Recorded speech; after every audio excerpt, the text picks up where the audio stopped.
Wir haben nichts zu fürchten, außer wenn wir vergessen, wo wir herkommen. Es ist also wichtig, dass wir alte Wahrheit, die leicht vergessen werden, mal wieder anbieten.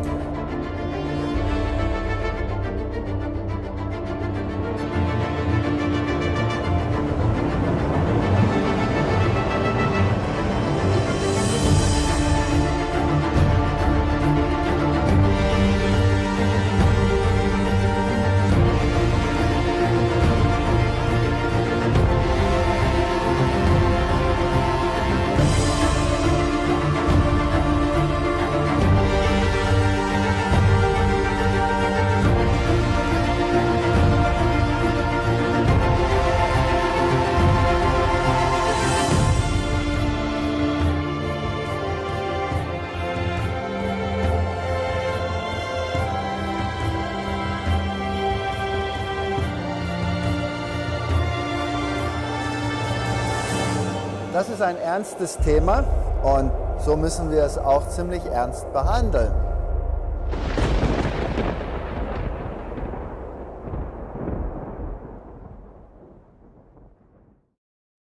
Teil 1 und Teil 2.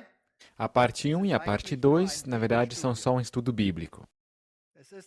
Provavelmente se trata de um dos capítulos mais difíceis da Bíblia, visto de forma profética. Existem tantas interpretações e não é minha intenção jogar tudo que já foi dito sobre esse capítulo no lixo e trazer algo totalmente novo. Eu vejo isso que eu vou trazer mais como um suplemento, um complemento. Um complemento àquilo que já existe. Eu creio que esse capítulo é um capítulo muito importante. Porque por este capítulo, por esse tema, Daniel orou e jejuou por 3 semanas. E Satanás deteve o anjo mais poderoso no céu por esse tempo. E só então esse anjo celestial lhe trouxe a interpretação. Esta profecia. Temos que estudar esse capítulo com a ajuda do Espírito Santo. Jeremias 6,16, assim diz o Senhor, ponde-vos nos caminhos, e vede, e perguntai pelas veredas antigas, qual é o bom caminho, e andai por ele, e achareis descanso para as vossas almas. Mas eles dizem, não andaremos nele. Eu não quero que o povo de Deus caia nessa categoria de que diga, nós não queremos andar nesse caminho. E hoje existem tantos ventos de novas teologias em nosso meio. E se tão somente voltássemos a essas veredas antigas, como diz aqui, provavelmente estaríamos em terreno seguro. Então, como eu disse, eu não quero trazer nada de novo, eu só quero trazer um complemento. Nós lemos em Testemunhos Seletos, volume 3, Satanás é diligente estudante da Bíblia. E nós também temos que ser diligentes estudantes da Bíblia. Sabe que seu tempo é curto e procura em todos os pontos opor-se à obra do Senhor na terra. É impossível dar qualquer ideia da experiência do povo de Deus que estará vivo sobre a terra quando a glória celestial e a repetição das perseguições do passado se juntarem. Está vindo alguma coisa grande sobre essa terra. Eles andarão na luz que procede do trono de Deus. Por meio dos anjos haverá constante comunicação entre o céu e a terra. E Satanás, rodeado de anjos maus e declarando-se Deus, operará milagres de todas as espécies, para enganar, se possível, os próprios eleitos. O povo de Deus não encontrará sua segurança na operação de milagres, pois Satanás imitará os milagres que forem operados. O provado e experimentado povo de Deus encontrará seu poder no sinal que fala Êxodo 31, 12 a 18. E nesse texto aqui fala sobre os mandamentos de Deus e obediência para com Ele, onde postar-se ao lado da palavra viva está escrito. Esta é a única base sobre que poderão estar seguros. Os que quebraram seu concerto com Deus estarão naquele dia sem Deus e sem esperança. Aqui se anuncia uma mega batalha entre dois grupos. E um dos grupos pensa que está abaixo a influência do Espírito Santo, mas na verdade está abaixo outro espírito. E o povo de Deus tem que apoiar-se sobre a palavra de Deus. Agora, Daniel 11 é um capítulo muito complicado. E nesta palestra vamos concentrar-nos nesse capítulo, vamos tentar ver que joias de pensamento, que lições podemos tirar desse capítulo. Eu, pois, no primeiro ano de Dario, o Medo, levantei-me para animá-lo e fortalecê-lo. E agora te declararei a verdade. Eis que ainda 3 reis estarão na Pérsia, e o quarto acumulará grandes riquezas, mais do que todos. E, tornando-se forte por suas riquezas, suscitará a todos contra o reino da Grécia.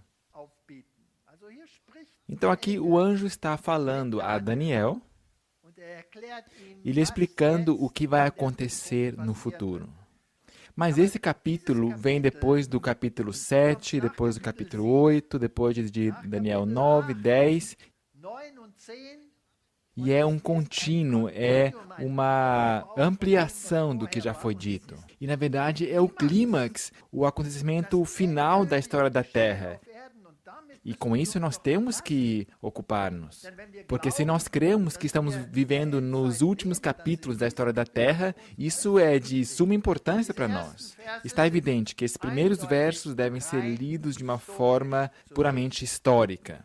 Ou seja, Ciro e Dario eram corregentes nesta época, deixando Cismedes, depois de Cambises, que não era um sucessor legítimo, de lado. Então temos 3 reis depois de Ciro. Seu filho Cambises, Dario I, que não deve ser confundido com o outro Dario, o Medo, e Xerxes, que também é chamado de Assuero, de Esther. Interessante tipologia aqui. Ele é um tipo de Cristo, pois ele destruiu a Babilônia literal. E depois de Artaxerxes segue o poderoso rei do versículo 3. E esse é, evidentemente, Alexandre o Grande. Então eu penso que esses primeiros versículos não deveriam impor nenhum problema. Então esses 3 reis do qual fala o versículo 2 são Cambises, filho de Ciro, Dario I e Xerxes, ou também chamado de Assuero, no livro de Esther. É uma tipologia fascinante. Então vem Daniel capítulo 11, versículos 3 e 4. Se levantará um rei valente, outras traduções dizem um rei poderoso, e reinará com grande domínio, e fará o que lhe aprouver. Mas estando ele de pé, o seu reino será quebrado e será repartido para os 4 ventos do céu. Evidentemente, está claro aqui que se refere à Grécia, que foi dividida em 4. Até aqui, capítulo 11, bem indisputável, bem óbvio. Então, seu reino seria dividido. E as 4 partes que então surgiram estão visíveis aqui nesse mapa. Então temos o reino de Cassandro, Lisímaco, Seleuco e Ptolomeu. E os reinos do norte e os reinos do sul estão aqui marcados em amarelo e verde. E eles estavam situados ao norte do povo de Israel e a seu sul. E esses são então trazidos a uma história tipológica, um contra o outro. E a influência exercida sobre o povo de Israel tem que ser então colocada no âmbito espiritual. e temos que desmembrar os elementos do norte e do sul cuidadosamente. Existem tantos hoje em dia que querem ver essas relações de uma forma literal e querem atribuir ao rei do norte e ao rei do sul certas ideologias ou certos países. E alguns creem que o sul se refere ao islamismo e o norte se refere ao cristianismo e o constante lutar entre esses dois. Mas, na verdade, não se refere a isso. Aqui temos relações muito mais profundas, as quais temos que buscar. Então, esses dois são conhecidos como o rei do norte e o rei do sul. Então, primeiro eu quero agora discutir um pouco a interpretação tradicional de Daniel 11. E como eu já disse, eu não quero remover esta discussão tradicional. Eu quero muito mais complementá-la. Na verdade, ela pode persistir na sua inteireza, mesmo com esta nova ou com essa interpretação adicional. Os primeiros versos nós já vimos que se aplicam de uma forma literal, e a interpretação tradicional dos versículos 5 até o 39, ou seja, esta luta constante entre o reino do norte e o reino do sul, é interpretado como a luta literal entre os dominadores do norte e do sul. Então, aqui no versículo 5 e 6 temos um tratado que é selado com um casamento entre Ptolomeu, Filadelfos do Egito, e Antíoco Teos da Síria, que se casa com a filha de Ptolomeu, Berenice, e esse casamento deu errado. É assim que a interpretação tradicional vê isso. É possível que seja assim, eu não quero negá-lo. A gente não sabe sempre exatamente quem e aonde que se encaixa, mas essas são as visões comuns. O arranjo, então, foi um tiro pela culatra ao Berenice ser morta. O versículo 7 até o 15 mostra as lutas entre o reino da Grécia Norte e da Grécia Sul, até que no versículo 15 ou 16, Roma entra no cenário. A maioria dos interpretadores vê que Roma entra no versículo 15, mas alguns dizem que não, que estão no versículo 16. Eu não quero entrar aqui em muitos detalhes, mas se lemos o versículo 16 de Daniel 11, aqui diz: "O que, pois, há de vir contra ele, fará segundo a sua vontade, e ninguém poderá resistir diante dele. E estará na terra gloriosa, e por sua mão haverá destruição." E é óbvio, quem que entrou e invadiu a Israel, literal, típico? Foi Roma. Roma se encaixa perfeitamente aqui nesse versículo. E esta entidade da qual fala o versículo 16 é Roma pagã. Interpretado como Roma, esse reino, e Antíoco Epifânio estaria então advertindo de que estaria prestes a invadir a Roma, atacar Roma. Agora, Antíoco Epifânio é visto por muitos como o anticristo. O anticristo. O poderoso anticristo. Mas Antíoco Epifânio, na verdade, era um rei bem fraquinho. E ao ele querer atacar a Roma, atacando uma de suas províncias, o Egito, então vieram os romanos, cercaram-no e lhe falaram: se você conseguir sair desse cerco sem que você seja um rapaz bem bonzinho, você não vai existir mais. E ele capitulou, ou seja, seria um anticristo bem fraco se fosse um anticristo. Então não foi um anticristo. E Roma veio e dominou a Terra Gloriosa em 63 a.C., versículos 17 até o 30. Roma está aqui no poder, então, segundo a interpretação tradicional, fala de intrigas romanas, versículo 17. Possivelmente é uma referência a Júlio César, Marcos Antônio, Cleópatra e toda a história que está envolvida. São os acontecimentos que querem ser enfiados aqui em Daniel 11. E diz o versículo 17, e dirigirá o seu rosto para vir com a potência de todo o seu reino, e com ele os retos. Assim ele fará e lhe dará uma filha das mulheres para corrompê-la.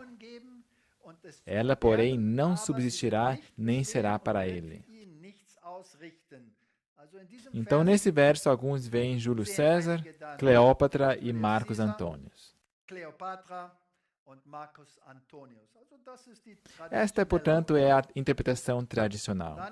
Então, vamos do versículo 18 ao 22. Aqui se refere a Augusto, que na época de Jesus coletava impostos, um coletor de impostos, versículo 20, e Tibério, um desprezado, perante o qual o príncipe da aliança também será quebrado, versículo 22.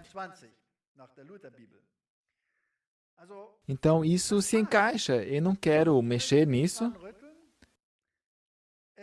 Parece se encaixar. Mas se exatamente é dessa forma, outras pessoas têm opiniões diferentes. Alguns comentaristas associam os próximos versículos, ou seja, até o 30, com negócios romanos, até a destruição de Jerusalém, por Tito. Alguns já introduzem o chifre pequeno no versículo 21, ou seja, segue a cadeia profética, como está em Daniel 7, por exemplo, que segue então os reinos, vem Roma pagã, e depois vem Roma papal, e assim se caminha pela história. Esse desprezado homem vil da transgressão, alguns veem aplicado às cruzadas, então já aplicam com antecedência aqui o papado. Ou seja, é bem complicado, então vem uma temática religiosa. E no versículo 31 a encontramos. E os braços serão colocados sobre ele, que profanarão o santuário e a fortaleza, e tirarão o sacrifício contínuo, estabelecendo a abominação desoladora. Está óbvio que aqui se refere à adoração, a temas religiosos. Então, versículo 31 está claro que aqui se refere a Roma papal. O santuário e a abominação desoladora são termos religiosos e se referem à ereção de um sistema falso de adoração que invalida o serviço de Cristo e que é aceito por todos, por aqueles que abandonam a Santa Aliança. Versículo 30. Isso está em contraste com a adoração verdadeira, um falso sistema religioso que é erigido. Nós ainda estamos na interpretação tradicional. Então, muitos veem no versículo 32 e 33 o tempo do domínio papal, ou seja, os 1260 anos.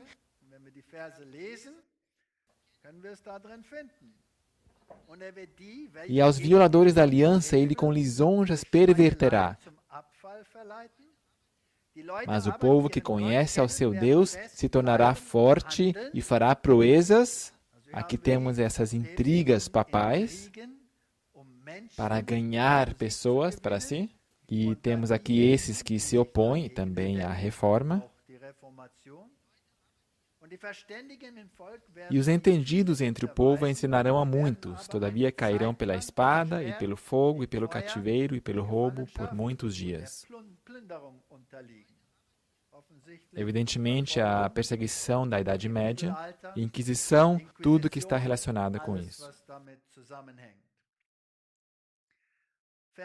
Versículos 34 e 35, esse período de 1260 dias ano, do ano 538 até 1798, a Reforma, serão ajudados com pequeno socorro, e muitos se ajuntarão a eles com lisonjas, ou seja, a Reforma vem, e de repente esta Reforma cresce, torna-se grande, mas a Bíblia diz, nem todos têm vestes brancas. Alguns deles são hipócritas. E alguns dos entendidos cairão para serem provados, purificados. Ou seja, Deus o permite que ideias falsas penetrem nas fileiras onde também está o seu povo, para que sejam purificados. Um peneiramento, uma purificação. E este rei fará, versículo 36, conforme a sua vontade, e engrandecer-se-á sobre todo Deus, e contra o Deus dos deuses falará coisas espantosas. Esse é o chifre pequeno, claramente. Tem os mesmos atributos, chifre pequeno. E será próspero até que a ira se complete, porque aquilo que está determinado será feito.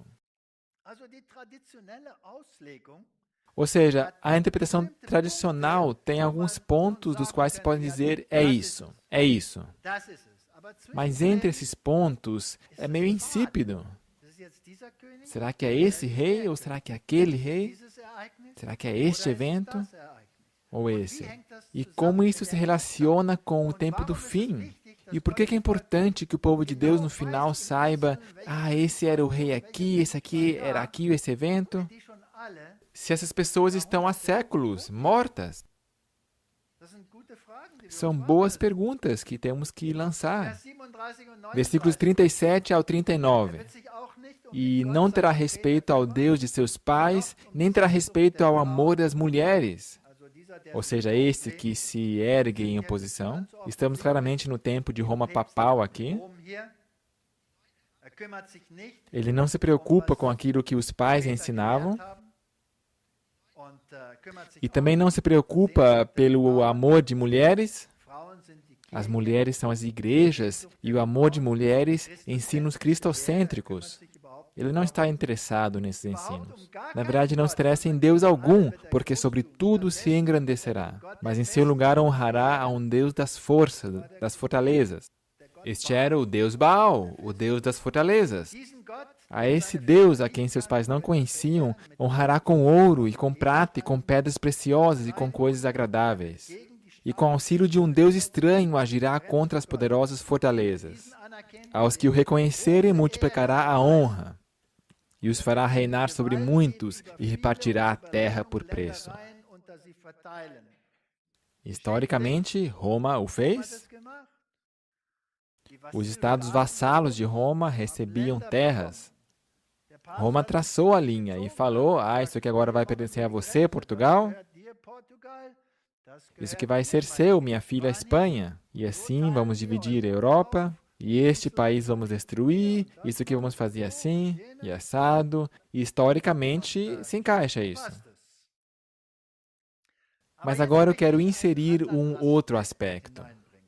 Esqueçamos por um momento a interpretação histórica. E outra vez, como eu já disse, eu não tenho nenhum problema com a interpretação histórica. E eu também não quero embaraçá-la ou esquartejá-la. Vamos deixar ela por um momento de lado com carinho. O conflito norte e sul como merismo. Este é um pensamento muito interessante. Jacques Ducan, em seu livro Os Segredos de Daniel, traz em seu livro uma visão interessante de que o conflito norte e sul, desde o versículo 5 até o 39, deve ser entendido como merismo. Nós já vamos explicar o que é isso. E a estrutura do conflito levaria, em última instância, a uma amalgamação, a uma fusão dos dois poderes, com uma intenção em comum, a destruição do povo de Deus. E o padrão que ele aqui reconhece é sul contra norte, porque existiam constantes brigas, lutas aqui, batalhas. E mesmo na visão tradicional, se reconhece aqui essas lutas de sul contra norte, norte contra sul. Mas aqui vem Jacques Ducan e fala, vamos ver de uma outra forma, vamos ver como um merismo. Então aqui nós temos sul contra norte, norte contra sul, sul contra o norte, ABC, e então o contrário. Norte contra o sul, sul contra o norte e norte contra o sul. Nós temos então dois aspectos aqui. E então do versículo 40 ao 45, o sul ataca o norte ao sul, AB, o norte, aqui então temos uma confusão total. Então o sul se alia ao norte, há uma síntese, seguida por uma vitória de Deus sobre as forças aliadas do mal. Então, nesta palestra, vamos nos deter sobre este ponto de vista. Então, nós não vamos nos preocupar exatamente qual rei é aqui, qual guerra é ali, mas nós vemos isto como uma só imagem geral, assim como Dukan o propõe. Ele não dá nenhum detalhe, mas eu vou ser um pouco descortês e vou oferecer alguns detalhes. Então, nós vamos concluir se se encaixa ou não se encaixa. Mas esta ideia do merismo é fantástica. Nós temos, então, dois poderes. E os dois são contra Deus. Porque os dois são inimigos de Deus. O norte, Babilônia, o sul, Egito, os dois constantemente reinavam sobre Israel. De forma literal, na forma antitípica, também deveria ser assim. Então aqui está essa pergunta. Se os dois são inimigos de Deus, o norte e o sul, então eles têm que ter um chefe em comum. Concordam? Não faz sentido? E quem seria então esse chefe em comum? Teria que ser Satanás. E por que que eles lutam um contra o outro? Por que o norte contra o sul e o sul contra o norte? E por que eles se fundem no final e fazem um poder unificado? Muito bem.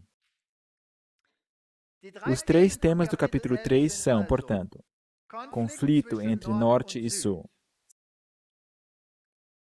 seguidos por aliança entre norte e sul,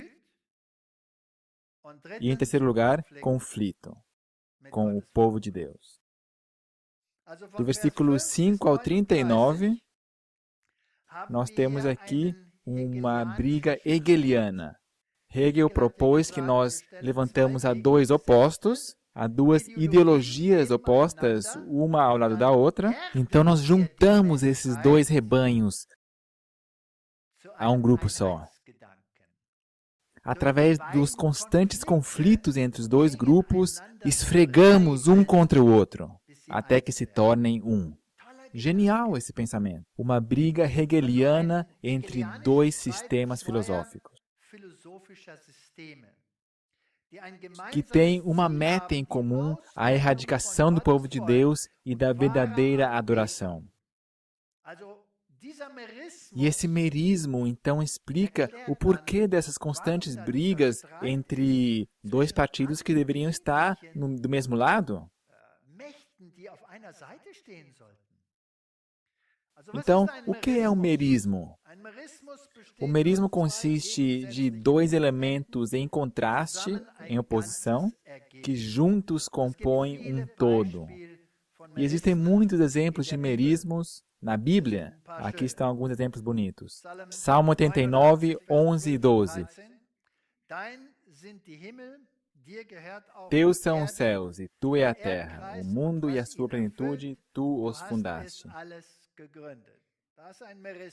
Então aqui está bonito esse merismo. No extremo temos os céus, no outro a terra, e tudo que está entre os dois pertence a Deus. É o merismo. Mais um. E é também um paralelismo. O norte e o sul tu os criaste. Tabor e Hermon jubilam em teu nome. Então aqui também dois extremos, norte e o sul. E o pensamento é, tudo que está entre o norte e o sul é governado por Deus. Então, dois contrastes formam um pensamento. Em Ezequiel, capítulo 21, versículo 3, também tem outro bonito. E dize a terra de Israel, assim diz o Senhor, eis que eu sou contra ti, e tirarei a minha espada da bainha, e exterminarei do meio de ti o justo e o ímpio. E por isso que hei de exterminar do meio de ti o justo e o ímpio, a minha espada sairá da sua bainha contra toda a carne, desde o merismo, sul, até o norte. Tudo entre o sul e o norte. Deus é o Criador do universo e Ele reina céus e terra. Merismo. É desse jeito que é o merismo. Daniel 11, versículo 27. Também estes dois reis terão coração atento para fazerem o mal, más intenções. Esses dois reis, o rei do norte e o rei do sul, que tipo de intenção tem os dois? Más intenções.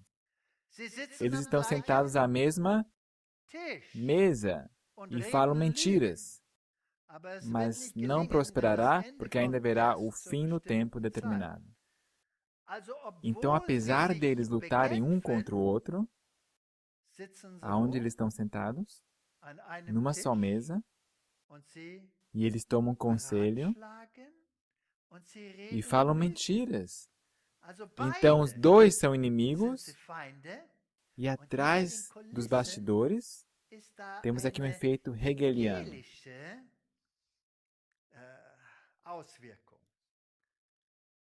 Versículos 32 e 33. E aos violadores da aliança, agora é o rei do norte, ele com lisonjas perverterá. Mas o povo que conhece ao seu Deus se tornará forte e fará proezas. Aqui temos então um poder, e é um poder que professa ser religioso, porque se refere a Deus e vai contra a aliança, e ele, por lisonjas, leva o mundo a estar do seu lado. Este rei do norte. Mas existem pessoas que são contra ele, e essas são pessoas que conhecem ao seu Deus. Então, definitivamente, no final, temos a luta entre o povo de Deus e a força combinada norte e sul. E agora só temos que identificar o que é esse poder do norte e o que é o poder, ou quem é o poder, do sul. E os entendidos entre o povo ensinarão a muitos, todavia cairão pela espada, e pelo fogo, e pelo cativeiro, e pelo roubo, por muitos dias. Aqui temos então uma luta entre bem e mal, e para o povo de Deus não será fácil. Aqui vem um mega conflito. E, queridos irmãos e irmãs, eu estou convencido de que nós estamos no meio desse conflito. Versículos 36 até 39. E este rei, esse é o rei do norte, fará conforme a sua vontade, e levantar-se-á e engrandecer-se-á sobre todo Deus. O que vocês estão escutando? O que vocês estão escutando? Quando vocês pensam no chifre pequeno de Daniel 7, nós temos as mesmas características, sim ou não? São as mesmas características. Então ele vai se levantar e se engrandecer contra todo Deus. E como Daniel 11 constrói em cima de Daniel 7, e Daniel 8, e Daniel 9, e Daniel 10, então estamos aqui lidando com o papado. E contra o Deus dos deuses falará coisas espantosas. Isso lemos em Daniel 7, isso lemos em Apocalipse 13. Sobre seus chifres ele tem blasfêmias. E será próspero até que a ira se complete. Porque aquilo que está determinado será feito. Então esse poder conseguirá muitas coisas. E não terá respeito ao Deus dos seus pais, isso nós já lemos, nem terá respeito ao amor das mulheres. Ele não se incomoda que as igrejas percam a Cristo se elas fazem uma aliança com esse rei. Nem a Deus algum, porque sobretudo se engrandecerá. Mas em seu lugar honrará a um Deus das forças. Uma pergunta primeiro. Se ele se engrandecerá contra todos os deuses, será que ele se engrandece também sobre todas as outras religiões? Sim ou não? Sim, não é? Ok. Então, ele não só se engrandece contra todas as religiões, mas também contra todos aqueles que têm sede por Cristo. Esses também levam uma. Então, se trata de uma mega religião. uma religião unificada sob o seu guarda-chuva, da qual está falando aqui. E esta religião unificada é contra Deus. Aqui temos uma luta. E ele honra ao Deus das fortalezas, pensamento babilônico. Pensamento babilônico. E ele honra-o com ouro e com prata, e com pedras e com pompa. Nós só temos que subir aqui para ver isto. E irá contra as fortalezas com um Deus estranho. E aos que o reconhecerem multiplicará a honra. E os fará reinar sobre muitos e repartirá a terra por preço. Isto é o papado. Então, tanto o rei do norte como o rei do sul, os dois são inimigos de Deus. Isso está bem nitidamente aqui. Por isso também os dois são guiados pelo próprio diabo. O diabo os tem sob controle. Agora, por que nós temos essas duas ideologias? Do que está falando aqui? Com uma dialética hegeliana, ele traz à tona uma cosmovisão, uma visão de mundo comum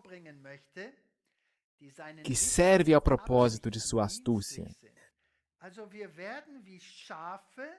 Então nós somos compelidos como um rebanho de ovelhas em uma certa direção por essas duas ideologias. E tipologicamente o rei do norte tem que representar as alianças político-religiosas, porque também se refere ao rei de Babilônia, que era um rei sacerdote e que queria obrigar, forçar uma adoração. Nós só temos que olhar para Daniel. Ele foi trazido de Jerusalém à Babilônia e enfiaram ele logo na universidade, onde ele aprende essa teologia. A sua comida deveria mudar, todo o seu estilo de vida deveria mudar, tudo que ele trouxera de Jerusalém tinha que sair da cabeça. Daniel protestou. Então, revisando mais uma vez, tipologicamente, o rei do norte tem que representar as alianças político-religiosas, que querem prescrever um certo modo de adoração ao povo de Deus. Vocês vão adorar a Deus desta forma, da forma como eu o estou ditando. Este é o rei do norte. Assim como a Babilônia introduziu ao povo hebreu o culto babilônico. Agora vamos ao rei do sul. Geograficamente, Egito. Agora temos que pensar, o que aconteceu ali no Egito?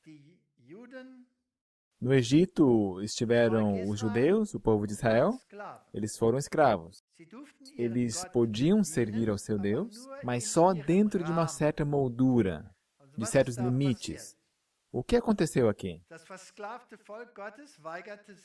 O povo do Egito que escravizou os hebreus se recusava a reconhecer Jeová ou a liberdade religiosa. Então o rei do sul diz, eu não conheço a Javé, também não vou obedecê-lo. Mas ele nunca tentou forçar os israelitas a adorar os deuses egípcios. Ele deixou esta liberdade a eles. Os motivos do rei do sul, portanto, eram seculares. Ele queria ter escravos, ele queria ter trabalhadores, deveriam obedecê-lo. E a motivação do rei do norte era mais religiosa, político-religiosa. Portanto, duas ideologias, uma mais secular e a outra mais religiosa. Destruição vem do norte. Então, aonde nesse jogo, nessa batalha final, está escondido o perigo? Nos dois, porque os dois são inimigos de Deus, mas no jogo final, a destruição vem do norte. E disse-me o Senhor, do norte se descobrirá o mal sobre todos os habitantes da terra.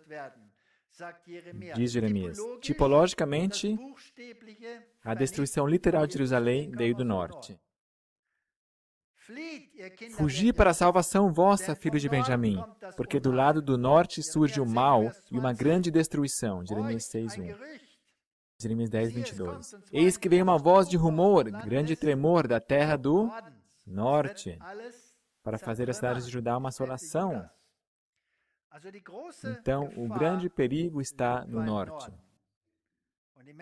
O povo de Deus tem que ver esses dois poderes como inimigos, porque eles estão sentados junto a uma só mesa e têm um alvo em comum de destruir o povo de Deus. Versículo 2 de Jeremias 47, eis que se levantam as águas do norte. Então os povos são influenciados pelo pensamento do norte, não pela forma de pensar do sul, no fim dos tempos. Jeremias 50, versículo 3, porque subiu contra ela uma nação do norte, que fará da sua terra uma solidão, e não haverá quem nela habite. Tanto os homens como seus animais fugiram e se foram. Então, o alvo do rei do norte é a destruição total de Jerusalém. Então, quando olhamos para o lado típico, ou seja, literal, Jerusalém foi destruída, mas sobrou um remanescente. E isso é importante. Tivemos ali um resto. Vamos dar uma olhada aqui no mapa. O rei do sul estava aqui no sul, nesta região. E o rei do norte estava nesta área, e Israel estava entre os dois. E quando o rei do norte exercia guerra contra o rei do sul, então ele sempre vinha do norte, ele sempre tinha que atravessar essa zona fértil aqui. Ele vinha do norte sobre Israel e o rei do sul vinha do sul. Então, o conflito vinha sempre do norte, literalmente, ou do sul. Isto é agora usado como merismo para nos contar o que vai acontecer no fim dos tempos. Jeremias 46, versículo 10. Porque esse dia é o dia do Senhor Deus dos exércitos. Dia de vingança, para ele se vingar dos seus adversários, e a espada devorará, e fartar-se-á, e embriagar-se-á com o sangue deles. Porque o Senhor Deus dos exércitos tem um sacrifício na terra do norte, junto ao rio Eufrates. Então, definitivamente, esse rei do norte, que na verdade está unido com o rei do sul, será destruído por quem? Por Deus mesmo. Pelo próprio Deus. O próprio Deus vem e destrói esse poder. Então, é Satanás quem quer ocupar o norte. Satanás se retrata nos bastidores desse rei que quer ser adorado. Ele quer estar no norte. Mas o verdadeiro Deus também vem do norte. E agora fica quente. Ele quer receber adoração, algo que só pertence a Deus. E na mitologia de Canaã, o deus Baal morava no norte, mas o verdadeiro norte, o direito de adoração, só pertencia a Deus. Isaías 14, versículos 12 e 13. Como caíste desde o céu, ó estrela da manhã, filha da alva? Como foste cortado por terra, tu que debilitavas as nações?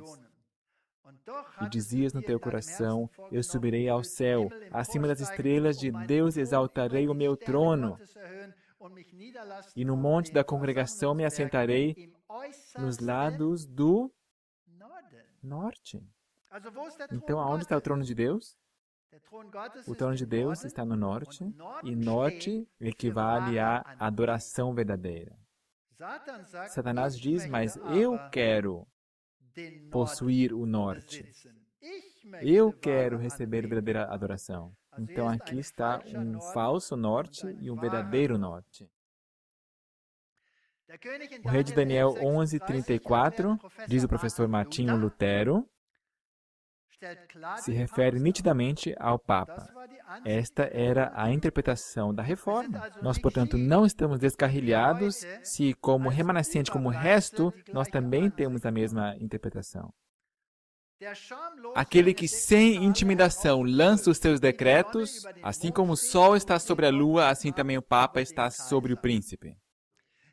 Não o príncipe, mas o Papa é o príncipe, pois o príncipe beija como um vassalo os pés do Papa. O último se põe contra as Escrituras Sagradas, como diz Daniel, contra o Deus dos deuses. Interpretação da Reforma. Outros tiranos perseguiram o povo de Deus em ignorância, mas este o faz conscientemente. Enquanto ele chama a Escritura Sagrada de Palavra de Deus, ele na verdade quer dominar sobre ela. Portanto, ele pode ser denominado de Deus terreno. Em 2 Tessalonicenses é evidente de que ele é o homem do pecado e o filho da perdição, que se levanta contra tudo que é Deus ou culto, a tal ponto que ele se senta no templo de Deus e pretende ser o próprio Deus. Martinho Lutero. Não é fácil, como pecador privado e perdido, que ele aqui é chamado de homem do pecado e filho da perdição? É a entidade pública que arrasta as pessoas ao pecado e à destruição. Portanto, ele faz uma aliança contra aqueles que se levantam contra a aliança divina. Martinho Lutero, portanto, eu penso que você acertou na mosca. Martinho Lutero vai tão longe que disse o seguinte: se você não lutar de todo o coração contra o governo profano do Papa, você não pode ser salvo. Você não pode ser salvo. Quem encontra prazer na religião e no culto papal, perderá a salvação ao mundo por vir. Se você rejeitar o papado, você tem que estar preparado para aceitar todos os perigos e mesmo perder a sua vida. Mas é muito melhor aqui nessa terra estar exposto a tais perigos do que permanecer calado. Enquanto eu viver, eu quero expor perante meus irmãos a ferida e a praga babilônica, temendo que, se eu não o fizer, muitos de nós, como os demais, caiam em apostasia. Ok, esse era Martinho Lutero. Vamos, portanto, ao Adventismo. E nós perguntamos os pioneiros, como é que vocês interpretavam esse rei do norte? Porque hoje em dia existem ideologias esquisitas, mas eu prefiro permanecer ali onde estava o candeeiro de Deus. E eu creio que esse candelabro de Deus estava na Reforma, e eu creio que o candelabro de Deus também estava no movimento do Advento. Os pioneiros do Adventismo chegaram, através de estudo bíblico profundo, à conclusão de que, no final, o poder descrito por Daniel 11 representa o papado. Somente Uriah Smith tentou dar uma outra interpretação, e ele propôs que seria a Turquia. Então veio James White, Tiago White, e corrigiu ao pastor Uriah Smith. Isso é o que ele escreveu. O irmão Smith apresentou uma bonita palestra sobre Daniel 11, e a sua interpretação parece plausível. Mas se o ferro das pernas e o ferro dos pés representam a Roma, e se o animal terrível e espantoso em Daniel 7 e o chifre pequeno representam a Roma, e se o pequeno chifre em Daniel 8, que se torna muito grande, representam a Roma, então também o rei do norte é Roma. Irmãos, essas são 4 profecias paralelas, cujo alcance é até a vinda do nosso Senhor. O interessante é que Tiago White recebe uma na telha da senhora White. Ele reclama por ele ter dito isso. Mas ela não o repreende pelo conteúdo do que ele disse, mas pelo lugar onde ele disse. Ela diz que ele deveria ter discutido isso pessoalmente com ele. E o irmão Smith poderia ter dito, irmãos e irmãs, realmente eu estava errado, não é assim como eu disse. Portanto, esta é a visão correta, é a interpretação dos pioneiros. O rei do norte é o papado. E Louis Ware, eu respeito muito os seus escritos. Ele diz: se nós consideramos que essa profecia de Daniel é uma conclusão certeira das profecias anteriores a ela, então reconhecemos quão significativa ela é. Todas as profecias anteriores de Daniel encontram nesse capítulo o seu clímax. Ele recebeu esta profecia depois de ele ter jejuado por 3 semanas para compreender melhor o que ele tinha visto anteriormente. Por um momento, eu gostaria de dizer algo diferente.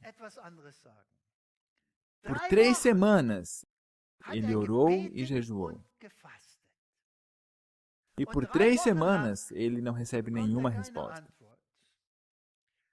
E se nós lermos Daniel 10, nós vamos ver o que aconteceu ali. O anjo Gabriel fala a Daniel: ao você começar a orar, eu vim. Mas o príncipe estava reinando aqui. Ele me reteve por 3 semanas. 21 dias. Quem será que era esse príncipe que reteve o anjo mais poderoso que estava no céu nessa época? Quem era? Só pode ser Lúcifer. Até que veio Miguel, um dos príncipes do teu povo. E ele veio ajudar-me.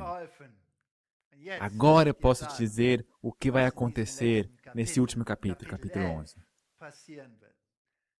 É um ponto interessante. Quem, portanto, é mais poderoso? O anjo mais poderoso no céu, Gabriel, ou o anjo caído na terra, Lúcifer? Quem que é mais poderoso?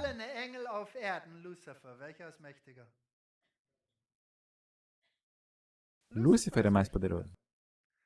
Porque se Gabriel fosse mais poderoso, ele simplesmente teria enxotado Lúcifer e teria ido a Daniel. Mas ele não conseguiu. Porque Lúcifer, ao cair do céu, ele perdeu a sua posição, porém não o seu poder. Só existe um outro poder que é mais poderoso que Lúcifer. E esse poder é o próprio Deus. Por isso que Miguel teve que vir e trazer a ajuda necessária. E ao reconhecermos isso, podemos entender por que não pôde vir um outro anjo. Lúcifer não podia ser vencido por um Gabriel ou algum outro anjo. Ele é mais poderoso. A segunda força mais poderosa no universo é Lúcifer. Que presunção quando nós, como seres humanos, pretendemos poder expulsar, enxotar o diabo, como os carismáticos o fazem. Que arrogância! Nem o próprio Gabriel estava a essa altura. Nem Gabriel. Se nós não tivermos Miguel, o nosso príncipe ao nosso lado, não temos nenhuma chance. Nenhuma chance. E só Miguel pode vencê-lo. Só Miguel pode nos salvar. Portanto, Miguel tem que ser o quê? Tem que ser Deus. Tem que ser Jesus Cristo. Então ele continua dizendo que Daniel recebeu esta visão depois de que ele jejuou e orou por 3 semanas pedindo mais luz. Portanto, fica claro que nós só vamos compreender esse clímax do rei do norte em Jerusalém quando estudamos essa profecia à luz dos capítulos precedentes. Portanto, isso é bem importante. Satanás não quer saber o que vai acontecer com o rei do norte, porque ele definitivamente é o rei do norte, mas ele tem uma pessoa através da qual ele atua.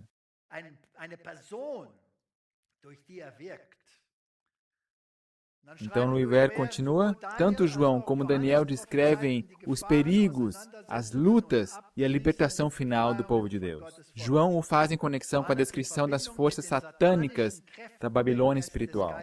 Daniel faz em conexão com o rei do norte. E se o rei do norte faz a mesma obra que o papado, somente pode haver uma conclusão. O rei do norte é o papado.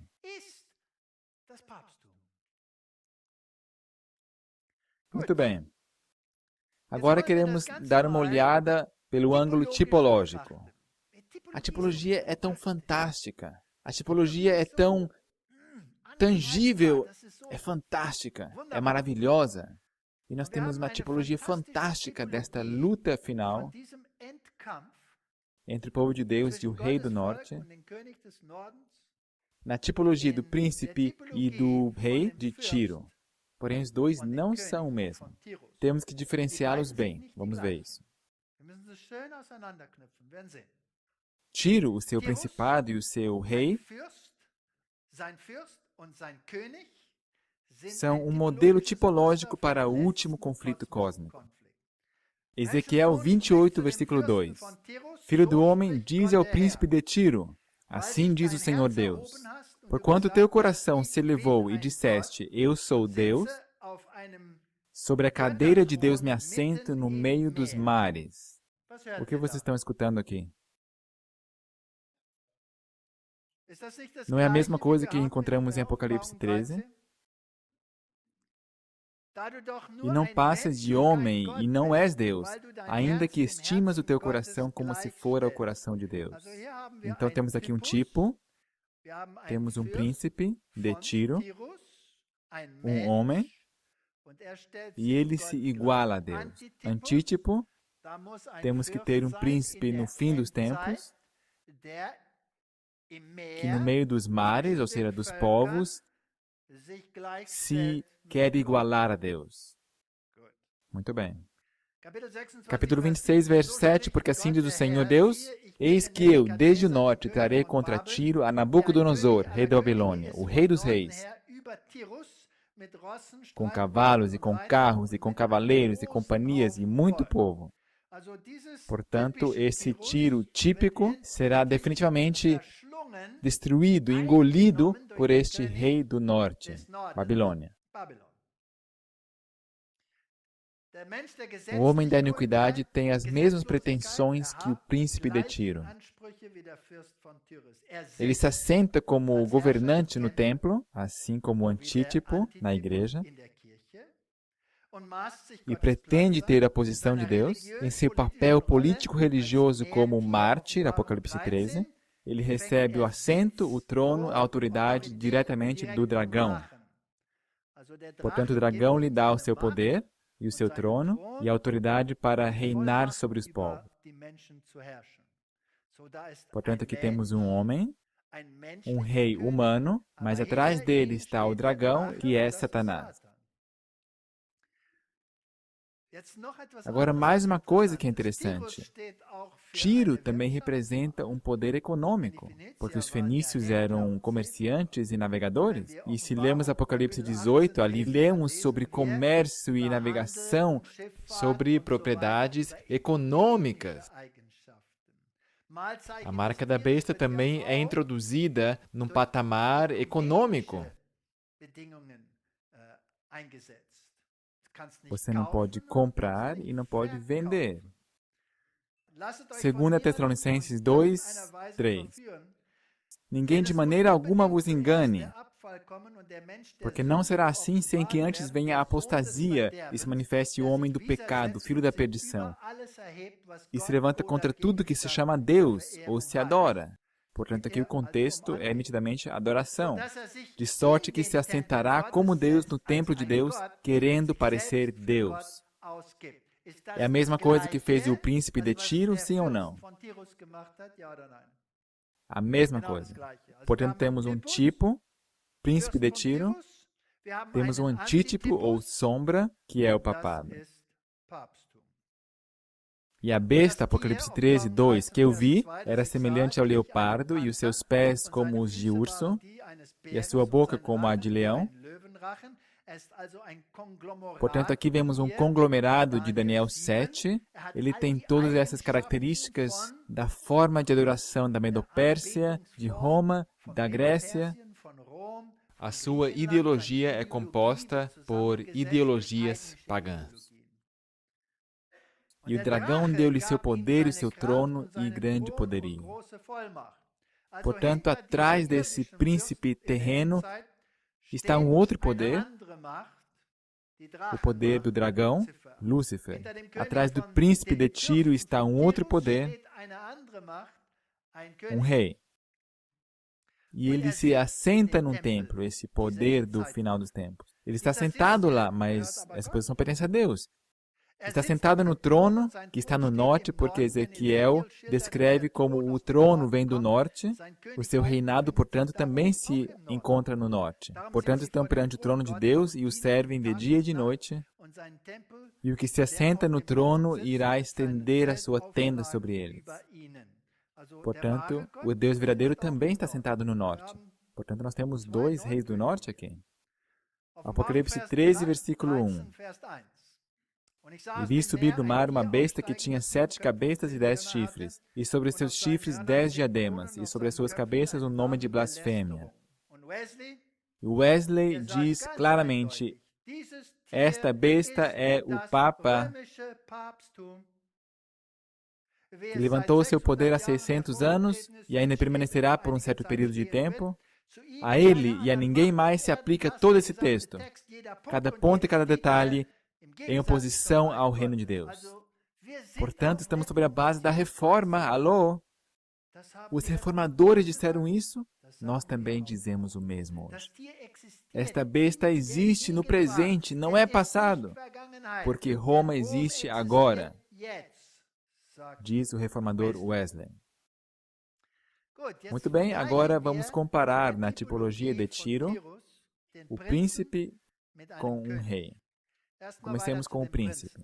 O principado mencionado por Ezequiel, na época em que ele fez esta profecia, era Etbaal, que era o pai de Jezabel. Não é fascinante isto? O pai de Jezabel, que se casou com o rei israelita Acabe e que mergulhou todo o povo no culto a Baal. Aqui temos um tipo. Aqui está um rei terreno, temporal, e este conseguiu, através de Acabe, mergulhar todo o povo no culto pagão. E a palavra principado é Nagit, comandante, na frente, civil, militar ou religiosa. 1 Reis 16, 31. Como se fora pouco andar nos pecados de Jeroboão, filho de Nebate, ainda tomou por mulher a Jezabel, filha de Etbaal, rei dos Sidônios, eram os fenícios, Tiro. Etbaal era o rei. Até no seu nome está Baal aqui. Agora vamos ao rei. Ezequiel 28, versículo 12. Filho do homem, levanta uma lamentação sobre o rei de Tiro. Antes era o príncipe, agora é o rei.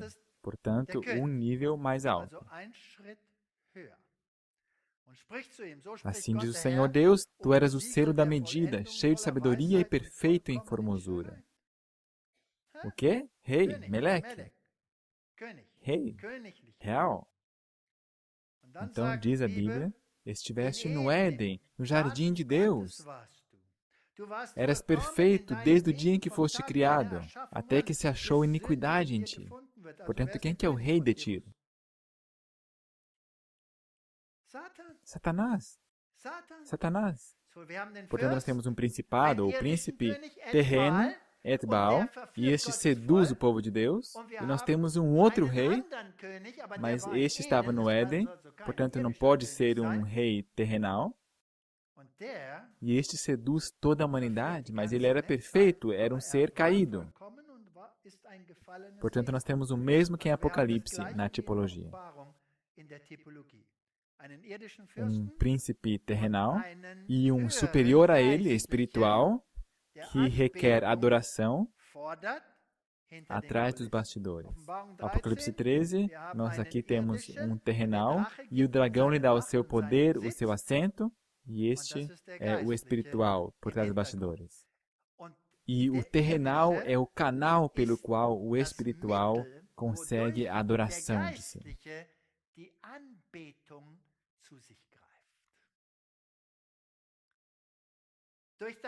Na multiplicação do teu comércio, encheram o teu interior de violência. Nas tuas muitas transgressões, pela injustiça do teu comércio, profanaste os teus santuários. Aqui se refere à religião. Aqui se refere à adoração. Aqui se refere a Satanás, que se quer apossar da honra que só a Deus pertence. Portanto, o regente terrenal de Tiro serve de tipo, de modelo para o governante terrenal do fim dos tempos. Estão de acordo comigo? Eu penso que não se consegue interpretar de forma diferente. Satanás é o verdadeiro antítipo por trás dos bastidores, que lhe dá todo o poder. Essas lutas e guerras entre o rei do norte e o rei do sul devem suscitar uma certa forma de pensamento nas pessoas.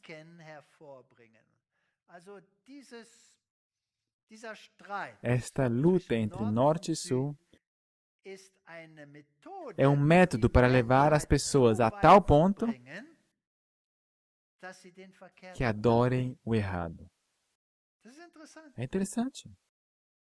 Que une os dois partidos em sua oposição a Deus. Satanás quer total submissão e adoração. O rei do norte é um caminho à adoração de si mesmo, de Satanás. O rei do sul, um caminho à incredulidade e rebelião contra Deus.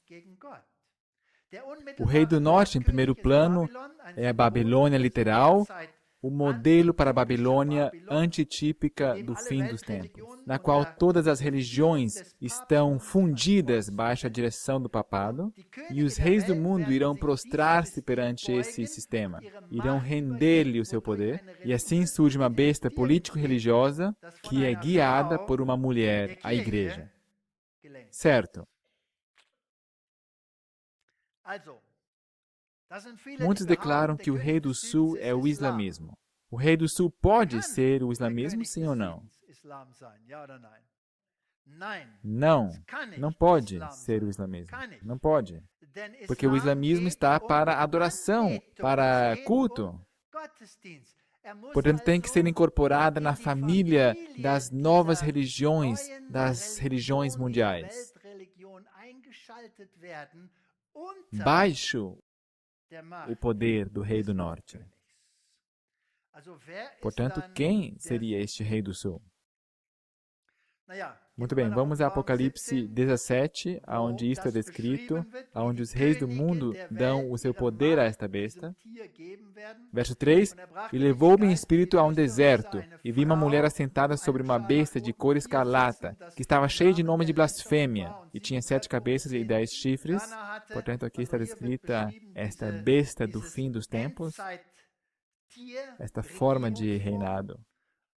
E esta mulher dirige este animal, lhe prescreve como deve andar, esse poder político-religioso.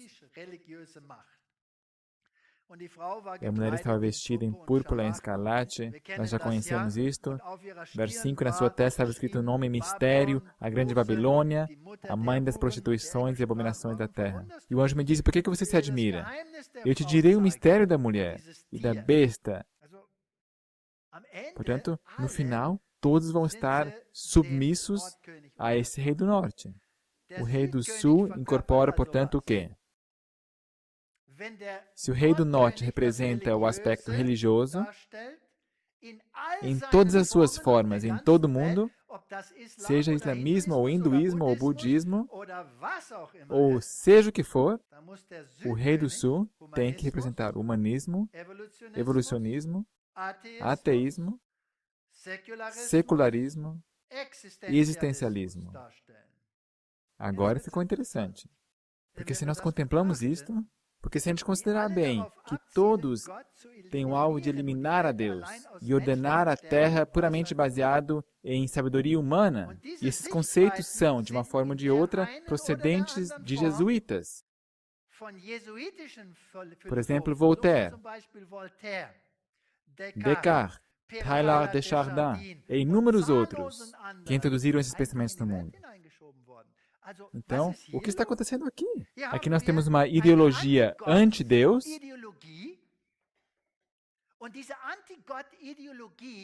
é levada ao mundo por jesuítas. Faz sentido? Por exemplo, existencialismo. A atitude filosófica, em contraste com o racionalismo e empiricismo, o existencialismo dá ênfase à posição única do indivíduo, onde a própria pessoa é responsável pelas suas decisões e seu destino.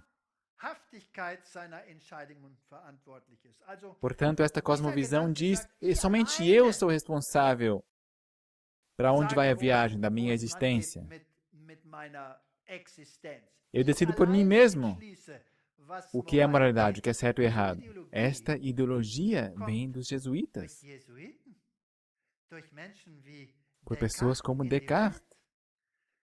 Portanto, a ideologia, a filosofia do Rei do Sul é combinada secretamente numa mesa junto com o Rei do Norte, e estas ideologias são enviadas ao mundo.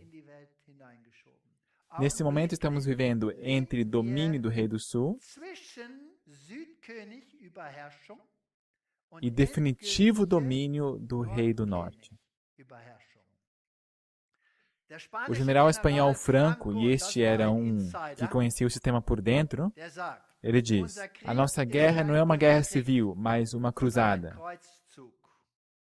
Sim, a nossa guerra é uma guerra religiosa. Nós que lutamos somos soldados de Deus, quer cristãos, quer muçulmanos, e nós não lutamos contra pessoas, mas contra ateísmo e materialismo. Fascinante. Este insider, este conhecedor, este maçom, filho da Igreja Católica, diz: nós lutamos contra a ideologia do Rei do Sul. Mas nós, na verdade, fundamos esta ideologia do Rei do Sul nós mesmos. Vocês entendem o que eu digo? Muito bem, vamos um pouquinho mais longe. Mais uma tipologia. Então nós temos o rei de Tiro e o príncipe de Tiro, o antítipo disso. O rei que tem o seu trono em Roma, sobre as 7 colinas.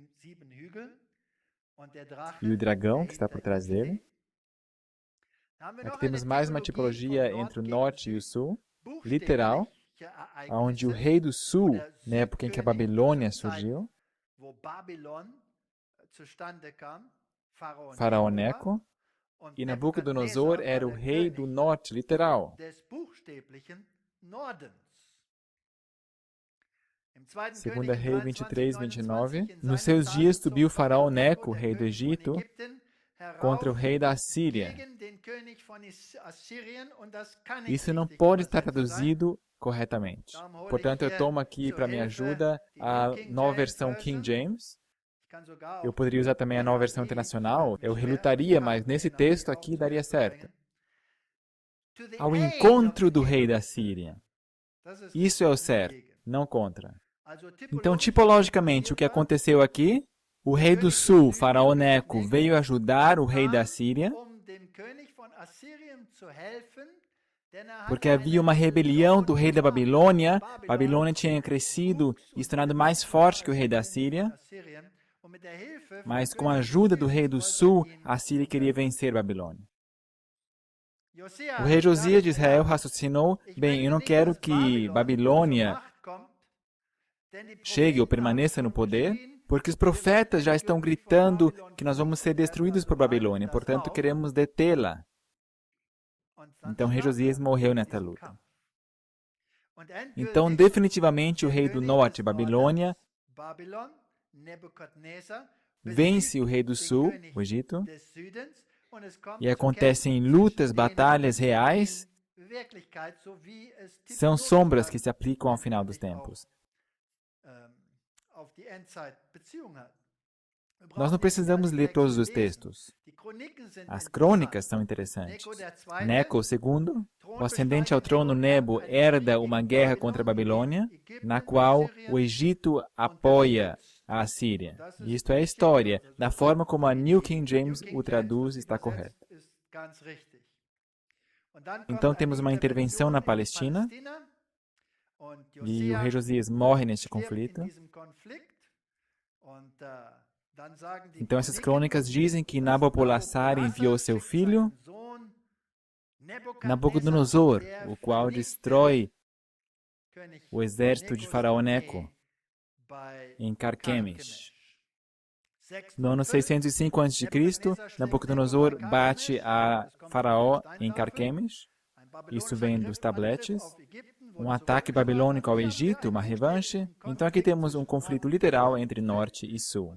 Então finalmente a morte de Faraó Neco, seu sucessor é o seu filho, Samético, e não há mais lutas. Então, o vencedor final foi quem? O rei do norte. Portanto, de forma antitípica, também o vencedor tem que ser o rei do norte. Estamos quase terminando esta primeira parte. A segunda parte vai ser muito interessante, porque na próxima palestra vamos enxergar algumas coisas novas que provavelmente nós não vimos dessa forma antes. Vamos dar um pulo rapidinho ao país onde esse conflito realmente aconteceu, Síria. Aliás, a Síria está muito nos noticiários hoje, e esse homem supostamente é um homem mau, pelo menos a mídia diz assim, não é verdade? Esse homem tem que desaparecer, Esse homem ainda quer governar de uma forma autônoma, mas nós temos um outro poder que diz, ei, você só pode governar se você faz aquilo que eu te prescrevo. Isso só como um parênteses. É que sempre nos é dito quão poderosos são esses países e que problemas eles podem ocasionar e que terrorismo vem daí e que nós temos que ter medo desses países sobre o que eles podem nos fazer. Alô? Eu não tenho medo de um jumento. Eu estive nesses países. Eu viajei de norte a sul nesses países. Eu estive em Bab El. É interessante, Bab El, invertido, El Bab. Apareceu muito nos noticiários. O portal de Deus. É fascinante. Eu nunca vi um caos desse. Então esse é o país e os homens dos quais temos que ter tanto medo. Cuidado quando esta maquinaria moderna, uma vez for aplicada contra nós. Eu já estou com muito medo. Aliás, desse você tem que ter muito medo. Esse é muito perigoso. Esses aqui todos também. Sabem, toda a humanidade está sofrendo porque um quer impor a sua ideologia, que definitivamente entra em conflito com a ideologia divina. Essas pobres pessoas aqui vão agora ser sacrificadas da esquerda para a direita, por todo lado, para que ele possa justificar a sua ideologia. Aqui aconteceu a batalha de Faraó Neco contra o rei da Babilônia. E aqui foi destruído o rei do sul literal, ou pelo menos amansado. Aqui está o monumento e aqui a universidade está fazendo escavações.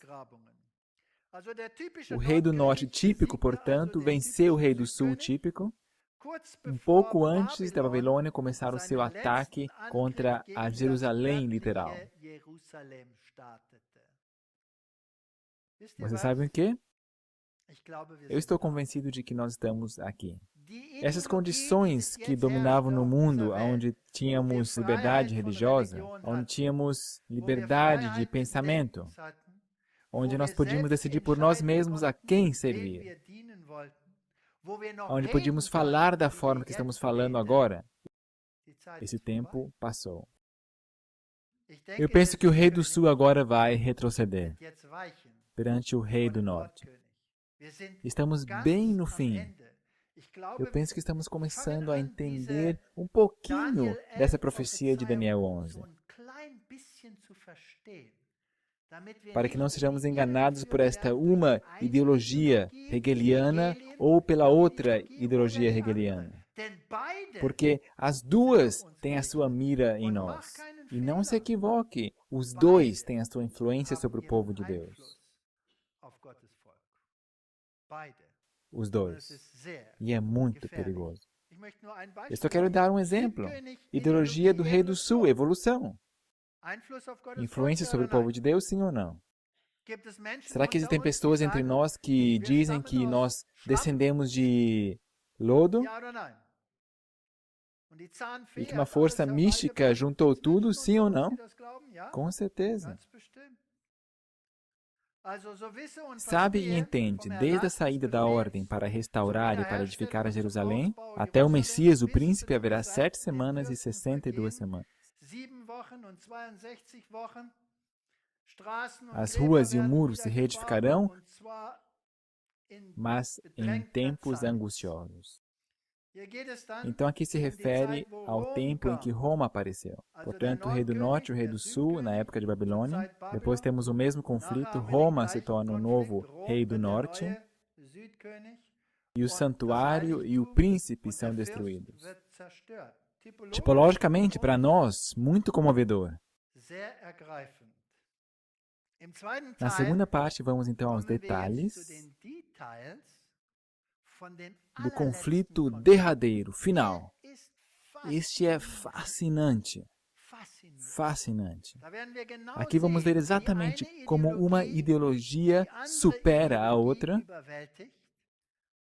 e quem na verdade está por trás das duas ideologias. Vamos orar. Querido Salvador, por favor ajude-nos ao nós estudarmos o capítulo 11, com todos os seus conflitos e seus merismos complexos, para que possamos compreender o que nos espera e dê-nos sabedoria divina, em nome de Jesus. Amém.